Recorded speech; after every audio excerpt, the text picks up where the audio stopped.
미국에서 토요타 캠리보다 $1,500 쌌던 현대 소나타가 관세를 단순 적용하면 오히려 $1,000 비싸질 수 있습니다. 오늘부터 일본 자동차 관세가 15%로 낮아진 반면 우리는 아직 25%이기 때문입니다. 우리 정부는 일희일비하지 않겠다고 밝혔습니다. 박준우 기자입니다. 우리 시각 오늘 오후 1시부터 미국이 일본산 자동차 관세를 27.5%에서 15%로 인하했습니다.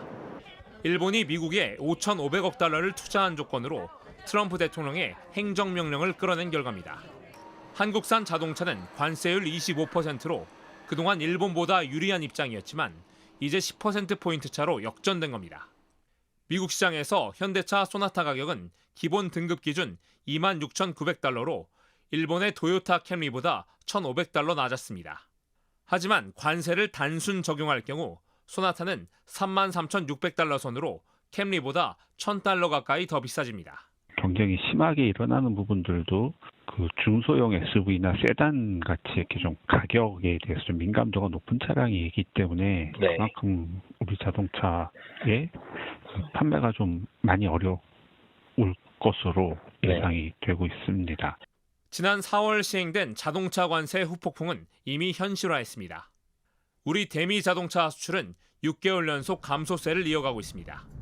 특히 지난 2분기 현대차, 기아는 관세 여파로 각각 영업이익이 약 8천억 원 줄어들었습니다.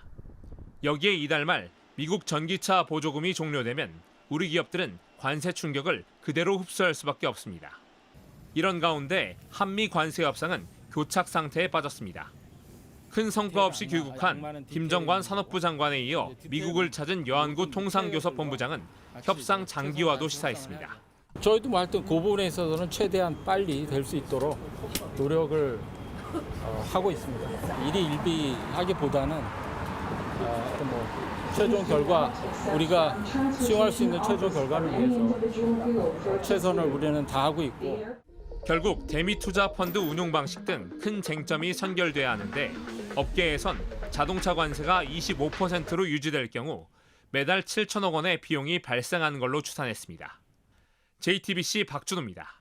오늘 대정부 질문에선 관세 협상 마무리가 늦어져 우리 기업의 손해가 크다는 지적이 이어졌습니다.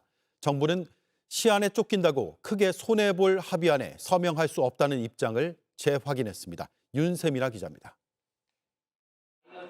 미국 시장에서 한국산 자동차가 일본산보다 비싸져 가격 경쟁력이 떨어질 거란 지적은 오늘 국회 대정부 질문에서도 나왔습니다. 오늘부터 변동되는 관세를 그대로 적용한다면 소나타가 캠리보다 비싼 차가 됩니다. 관세 후속 협상이 늦어져 우리 기업이 손해를 보게 됐다는 지적입니다. 외교부 장관은 협상 타결이 지연되는 건 현재 미국의 요구가 수용할 수 없는 수준이기 때문이라고 했습니다.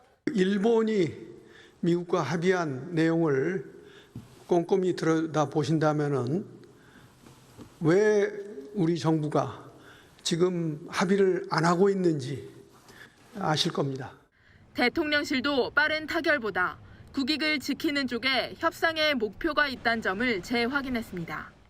대통령실 고위 관계자는 시안에 쫓긴다고 우리 기업들이 크게 손해를 볼 수 있는 합의안에 서명할 수는 없다고 말했습니다. 국익이라는 것이 세부적으로 들어가면 기업의 이익과 직결된 사안들이라면서 협상에 시간이 걸리더라도 업계가 받아들여야 한다는 취지로도 말했습니다. 대정부 질문에선 관세 협상 지연과 조지아주 구금 사태가 정부 여당의 정치 보복 때문이란 주장도 나왔습니다. 특검을 앞세워서 벌이고 있는 무도한 정치 보복 때문에 그 피해를 우리 기업들과 우리 국민이 고스란히 떠안고 있는 것 아니겠습니까? 김민석 국무총리는 우리 국민 구금 사태와 관련 이전 정부에서 해결되지 못한 비자 문제 등을 반드시 해결해 나가겠다고 답했습니다. JTBC 윤세민입니다. 이처럼 관세 협상이 장기화 조짐을 보이는 가운데 한미 통화 스와프가 쟁점으로 떠올랐습니다. 미국이 3,500억 달러를 현금으로 투자할 것을 요구하자 우리 측이 일종의 마이너스 통장처럼 달러를 꺼내 쓸 수 있도록 통화 스와프를 요구한 건데 현실성이 있는 건지 이상화 기자가 따져봤습니다. 관세 협상 과정에서 우리 정부는 미국의 무제한 통화 스와프 체결을 제안했습니다. 외환시장 영향이란 부분도 우리로선 고려할 수밖에 없기 때문에 충분히 그 사안도 고민하면서 협상에 임하고 있다. 원화를 미국에 맡기고 미리 정한 환율로 달러화를 무제한 빌려오자는 겁니다. 한미 통화 스와프는 금융위기와 코로나 당시 한시적으로 체결됐다가 2021년 종료됐습니다. 우리 외환 보유액은 약 4,100억 달러 수준. 미국 요구대로 3,500억 달러를 현금으로 지급할 경우 원화 가치가 급락할 수 있어 안전장치를 요구한 겁니다. 우리보다 앞서 관세 협상을 마친 일본은 이미 미국과 무제한 통화 스와프를 맺은 상태입니다. 다만 대미 투자펀드 재원을 통화 스와프로 마련하는 데 대해선 우려도 나옵니다. 일정 기간이 지나면 저희가 그 달러를 다시 미국으로 돌려줘야 되거든요. 가장 큰 문제는 우리나라의 경제 규모, 즉 GDP나 4천억 달러에 불과한 외환 보유고에 비해서 현금성으로 미국에 투자해야 하는 3,500억 달러라는 규모가 너무 크다는 게. 현실성이 떨어지는 만큼 우리 측의 협상용 카드라는 분석도 있습니다. 기축통화국이랑만 해주고 있는데 이게 이제 우리나라처럼 이제 비기축통화국까지 상시 통화 수합으로 확대를 해버리면 연준 입장에서는 이제 달러에 대한 컨트롤이 좀 떨어질 수밖에 없고요. 결국 민간 기업 참여나 또 다른 협상 카드가 필요한 상황인데 대미 투자 펀드 운용 방식이 관세 협상의 최대 과제로 떠올랐습니다. JTBC 이상화입니다.